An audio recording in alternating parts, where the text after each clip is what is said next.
Da Fresh Morning. Da Fresh Morning. Sur les 104.5 Urban FM, la station urbaine, on a René Ruth. René Ruth, bonjour. Bonjour Dafresh. Comment tu vas ce matin? Je vais bien. Et à la forme? Oui, à la Gina, forme. qu'est-ce qui te fait rire, Gina? Oui, Non, à la forme. les gens ont beaucoup de... Ça va, c'est savoir aujourd'hui. Allez-y chercher image de bébé zèbre. René Ruth, on parle de quoi ce matin? On parle des funérailles chez les Masango. Comment ça se passe du côté du school là-bas, l'Institut? De l'Institut. Mhm. Ça va, c'est tranquille, on donne des travaux. Les examens, c'est quand? C'est Toi, tu es en mode après... professionnel, non? C'est ce que tu m'avais expliqué la dernière fois. Oui, c'est après une semaine normalement de D'accord. cours. Chaque semaine, vous avez des examens. Chaque samedi normalement. Parce que tu es censé faire le cours là une semaine. La semaine qui suit, on a l'examen. Oui, Il y a des professeurs qui basculent un peu pour dire que non, moi je respecte pas ça. Et puis voilà, ils se sont D'accord. prêts en fait. Ils se sont... Ok, d'accord. Donc, c'est un Ce peu matin, on parle des Masango.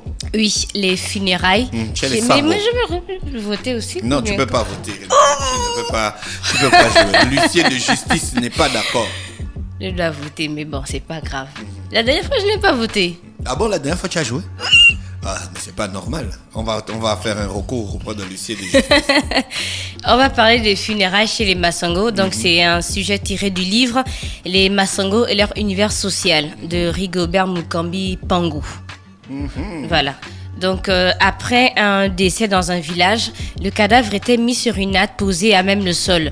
Donc, ensuite, un membre de la famille paternelle était envoyé de toute hâte dans les villages de toute la contrée annoncer le décès à tous les membres du clan du défunt. Donc, il s'agit en fait pour la famille paternelle de se responsabiliser vis-à-vis des parents maternels du défunt. Donc, symboliquement, ils viennent restituer le corps du défunt à ses parents maternels. Parce que chez eux, l'esprit de l'enfant appartient au père et les parents maternels restent propriétaires de la chair.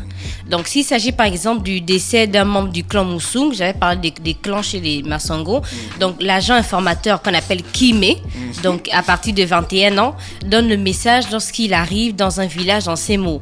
Donc, je ne suis pas en paix parce que tel est décédé. Donc, à chaque fois, il va s'arrêter dans toutes les maisons pour passer cette nouvelle.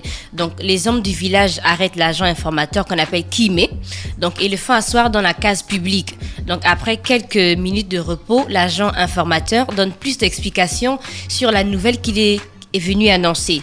Donc, tous les parents volontaires, dont la majorité est le plus souvent du lignage de celui qui est décédé, regroupent les pagnes en raffia, les poules, les paquets d'arachides, les paquets de courges, donc utiles à l'occasion du décès. Donc, une fois les préparatifs terminés, ils se rendent au village où il y a le deuil, donc chez les parents paternels. Donc, quand l'heure de l'enterrement arrive, on recouvre la natte avec l'écorce d'un arbre qu'on appelle mourane. Donc, l'ensemble est enroulé et attaché à l'aide d'une liane appelée aussi Murangati. Donc, les Masango considèrent comme la mère de toutes les lianes parce qu'ils utilisent beaucoup la liane. Donc, ensuite, on va couper le parasolier avec lequel le cadavre sera transporté. Et ce parasolier-là a un rôle culturel et mystique chez les Masango, donc je vais faire plus de recherches. Et une fois le cadavre attaché, on crée une porte arrière dans la case où il se trouve. Donc, la création de cette porte, parce que dans les cases, en fait, chez les Masango, on avait qu'une porte principale. Et c'était formellement interdit de faire passer le cadavre par la porte principale. D'où il fallait faire une autre porte à l'arrière. Donc, la famille se met du côté de la tête et les autres personnes vont vers les pieds. Et ils ont un proverbe chez les Masango qui dit les plus proches parents du cadavre se mettent du côté de la tête. En langue, on dit ça Et comment? les autres. Non, mais je n'ai Ah pas. bon, bah, c'est bon, donc. Ah, faut tu- Non, ne fais pas ça. Donc, les plus proches parents du cadavre se mettent du côté de la tête et les autres vers les pieds. Donc, parallèlement, le père du défunt prend le coq qu'il va attraper pour la circonstance et il va le remettre au petit-fils qui va le déplumer au moment où le corps quitte la maison. Donc, pendant tout ce temps, toutes les cases du village doivent être fermées parce que c'est une manière de couper le lien avec le mort, mais surtout de se protéger contre un autre malheur. Et ce coq-là sera ensuite tué et préparé et mangé après l'enterrement auquel les femmes et les enfants n'assistaient pas. Donc, aujourd'hui, ça a changé, mais avant, les femmes et les enfants n'assistaient pas aux enterrements. Donc, seuls étaient concernés les petits-fils du lignage du défunt et certains volontaires parmi tous ceux qui auront participé à l'enterrement. Donc il était formellement interdit à ceux qui étaient au cimetière de regarder derrière avant d'arriver au village. Donc après l'enterrement, il y a une rencontre entre les lignages paternels et maternels du défunt en présence d'autres lignages. Et le lignage paternel doit fournir les paniers, les nattes, les pagnes en raffia, les corbeilles, les moutons, les poules, alors que le lignage maternel fournissait les produits alimentaires tels que les paquets d'arachides, la banane, le manioc ou encore la viande. Donc pour organiser cette rencontre, chaque partie choisit un porte-parole. Donc chez les Bénins, on a vu au Kambi, mais chez eux on appelle ça Misambu ou Ivovi. Donc, et cet échange s'expliquait par le fait qu'il s'agissait d'une tentative de remboursement d'un membre du lignage maternel décédé sous la responsabilité du lignage paternel. On ne va pas rembourser, mais il faut avoir des explications. Notre fils est décédé chez vous, qu'est-ce qui s'est passé? Donc là, on va dire un rendez-vous qui permet d'avoir plus d'explications sur les causes du décès. Donc quand il y a un décès, on cherche d'abord des causes. Non, ça c'est après l'enterrement. Aujourd'hui aussi, c'est la même chose.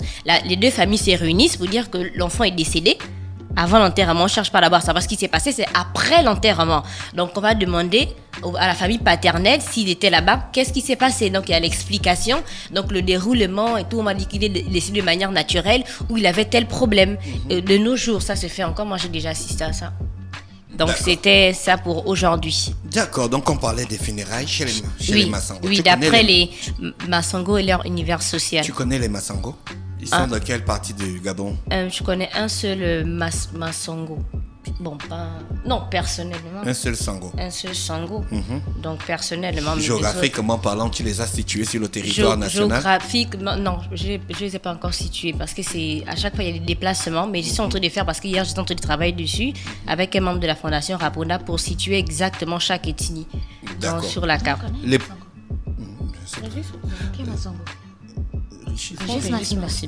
Franck Baponga. Ah, c'est les deux seuls Masango que je connais. Hein. Ingrid.